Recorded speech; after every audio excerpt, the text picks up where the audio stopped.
আমরা বহুলাংশে সেটা থেকে বঞ্চিত হচ্ছি। শুধু সংসদের ভিতরে কেন, বাইরেও যে বৈষম্যের বিরুদ্ধে আমাদের যুব সমাজ এবং তাদের ডাকে সাড়া দিয়ে গোটা দেশবাসী একটা দানবীয় সরকারের বিরুদ্ধে ঝাঁপিয়ে পড়ল, সেই বৈষম্যটা আরও পাকাপোক্ত হচ্ছে বলে এখন আমাদের কাছে মনে হয়। 300 আসনের সাজানোই দেশ, যেখান থেকে সরকারি দলের সদস্যরা তারা নির্বাচিত হয়ে এসেছেন, সেখানে এ পর্যন্ত ফান্ডের এলোকেশন যা দেওয়া হয়েছে তার ধারে কাছেও বিরোধী দলীয় সদস্যকে দেওয়া হয়নি। ট্রেজারিটা তো কোনো দলের না। এবং তারা বলেছিলেন তারা যদি সরকার গঠন করেন বৈষম্য করবেন না, সুষম উন্নয়নে হাত দেবেন। ইতিমধ্যে আপনারা দেখেছেন উত্তরাঞ্চলে গিয়ে তাদের একজন বিশিষ্ট দায়িত্বশীল নেতা বলেছেন ভোট দেবেন জামাতে ইসলামীকে আর উন্নয়ন চাইবেন আমাদের কাছে। এটা কিভাবে হয়? উন্নয়ন তো চেয়ে নেওয়ার বিষয় নয়, উন্নয়ন নাগরিকদের অধিকার। একটা দেশের ভিতরে যখনই বৈষম্য সৃষ্টি হয়, অঞ্চলে জায়গায় বিভেদ সৃষ্টি হয়, তখন সামাজিক অসন্তোষ দেখা দেয়। একটা দেশ সামনের দিকে কখনো আগাতে পারবে না যদি একটা স্টেবল সোসাইটি, একটা স্থিতিশীল সমাজ যদি গড়ে না ওঠে। এবং এইটা তৈরি করার মূল দায়িত্ব সরকারি দলের। আরও দুঃখের সাথে বলতে বাধ্য হচ্ছি, সংসদে 50 জন নারী সদস্য নির্বাচিত হয়েছেন সংরক্ষিত আসন থেকে। একই আচরণ করা হচ্ছে তাদের সাথেও। সংসদে তুমুল সমালোচনার পরে হালকা পাতলা এখন একটু তাদেরকে বিভিন্ন ক্ষেত্রে অ্যালোকেশন ফান্ড দেওয়া হচ্ছে। এটা কেন হবে?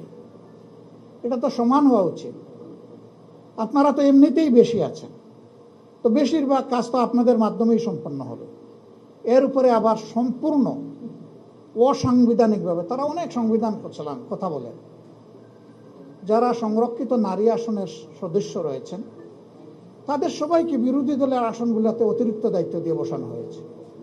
সংবিধানে এই ধরনের কোনো প্রভিশন নাই। অতীতেও বাংলাদেশে সংসদীয় গণতন্ত্রের কোনো প্র্যাকটিস ছিল না। আমরা যখন জিজ্ঞেস করেছি তখন এক এক মন্ত্রী এক এক ধরনের উত্তর দেন। এখানেও গুজামি, এখানেও কোনো স্পষ্টতা নেই, অস্পষ্ট। একটা দেশ এবং জাতি এইভাবে আগাতে পারে। সবচেয়ে বড় ইস্যু, এদেশের 70% মানুষ একটা কার্যকর পরিবর্তনের আশায় গণভোটে হা বলল, ভোট দিল। এটা তারাও চাইলেন, আমরাও চাইলাম। কিন্তু ইলেকশনে যখনই তারা একটা বড় বিজয় যেভাবেই হোক পেয়ে গেলেন, এখন তারা ওইটা ভুলে গেলেন। এখন গণভোটের রায় তারা আর বাস্তবায়ন করবেন না। এবং সংস্কার পরিষদ যেটা গঠন আর ডাকার কথা ছিল, এটা মূলত দায়িত্ব প্রধানমন্ত্রী। তিনি আহ্বান করবেন, লিখিত অনুরোধ জানাবেন প্রেসিডেন্টকে, সভা তিনি আহ্বান করবেন। তিনি অনুরোধই জানান না, তারা শপথটাও নিলেন না। তারা এখন বলেন যে এটা সংবিধানে নাই। তো সংবিধানে অনেক কিছুই নেই, কিন্তু ডক্ট্রিন অফ নেসেসিটি হিসাবে সব কিছুই পিপলস উইল হিসাবে মেনে নেওয়া হয়েছে, যেটাকে সুপ্রিম ল মনে করা হয়। এবং সেটা দেশবাসী গ্রহণ করেছে, সানন্দ চিত্তে গ্রহণ করেছে। এখন এক অংশ আপনি মানবেন, আরেক অংশ মানবেন না, এটি তো হতে পারে। যখন জনগণের রায়কে তারা উপেক্ষা করলেন এবং আমাদের কথা যখন সংসদে গ্রহণ হলো না, আলোচনার পর যখন টকড আউট হয়ে গেল, তখন আমরা স্বাভাবিকভাবেই জনগণের এই দাবির বিষয়টা আবার জনগণের কাছে নিয়ে ফিরলাম। এখন যে আন্দোলনটা আমরা করছি ধারাবাহিকভাবে অত্যন্ত নিয়মতান্ত্রিক পন্থায়, সেই আন্দোলনটা মূলত ওই কারণেই। তারাই আমাদেরকে রাজপথে ঠেলে দিয়েছিলেন।